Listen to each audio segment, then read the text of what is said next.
ਦਿਲ ਟੁੱਟਣ ਦੀ ਆਵਾਜ਼ ਹਮੇਸ਼ਾ ਖਾਮੋਸ਼ ਹੁੰਦੀ ਆ, ਪਰ ਇਹਦਾ ਦਰਦ ਪੂਰੀ ਦੁਨੀਆ ਨੂੰ ਹਿਲਾ ਦਿੰਦਾ ਵਾ।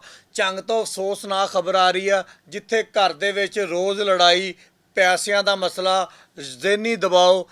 ਇੱਕ ਮਾਂ ਨੇ ਆਪਣੀਆਂ 3 ਧੀਆਂ ਦਰਿਆ ਦੇ ਵਿੱਚ ਸੁੱਟ ਕੇ ਆਪ ਵੀ ਛਾਲ ਮਾਰ ਲਈ। ਜਦੋਂ ਇਸ ਵਾਕਿਏ ਦਾ ਉੱਥੇ ਆਸੇ-ਪਾਸੇ ਵਾਲੇ ਲੋਕਾਂ ਨੂੰ ਪਤਾ ਲੱਗਾ, ਲੋਕਾਂ ਨੇ ਪਹਿਲੇ ਆਪਣੀ ਮਦਦ ਆਪ ਦੇ ਤਹਿਤ, ਫਿਰ ਰੈਸਕਿਊ 1122 ਨੂੰ ਇਤਲਾਹ ਦਿੱਤੀ।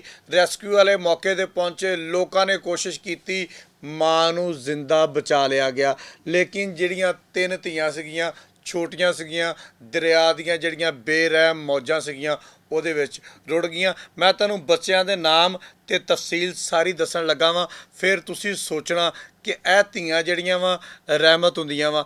ਘਰੇਲੂ ਝਗੜਾ ਹੋਵੇ, ਪੈਸਿਆਂ ਦਾ ਲੈਣ ਦੇਣ ਹੋਵੇ, ਜਾਂ ਤੁਹਾਡੇ ਜ਼ਿਹਨ ਦੇ ਉੱਪਰ ਕੋਈ ਦਬਾਅ ਹੋਵੇ, ਇਹਨੂੰ ਬਹਿ ਕੇ ਹੱਲ ਕਰ ਲਿਆ ਕਰੋ। ਇਹਨਾਂ ਧੀਆਂ ਧਿਆਣੀਆਂ ਦਾ ਕੋਈ ਕਸੂਰ ਨਹੀਂ ਜੇ ਹੁੰਦਾ। ਮੈਂ ਤੁਹਾਨੂੰ ਉਹ ਗੱਲ ਦੱਸਣ ਲੱਗਾ ਵਾਂ ਜਿਹੜੀ ਰੈਸਕਿਊ ਜ਼ਰਾਏ ਤੋਂ ਸਾਨੂੰ ਮਸੂਲ ਹੋਈ ਆ।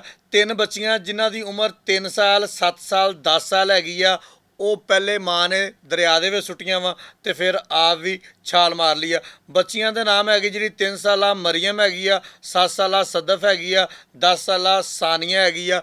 ਰੈਸਕਿਊ ਵਾਲੇ ਤੇ ਜਿਹੜੇ ਉੱਥੇ ਦੇ ਲੋਕ ਆ, ਇਹਨਾਂ ਨੂੰ ਲੱਭਣ ਦੀ ਕੋਸ਼ਿਸ਼ ਕਰਦੇ ਪਏ ਆ। ਝੰਗ ਦਾ ਇਲਾਕਾ, ਸਰਗੋਦਾ ਰੋਡ, ਮਾੜੀ ਵਾਲਾ ਪੱਤਨ, ਉਸ ਮੁਕਾਮ ਦੇ ਉੱਪਰ ਇਸ ਮਾਂ ਨੇ 3 ਬੱਚੀਆਂ ਨੂੰ ਸੁੱਟਿਆ ਤੇ ਫਿਰ ਆਪ ਵੀ ਛਾਲ ਮਾਰ ਦਿੱਤੀ।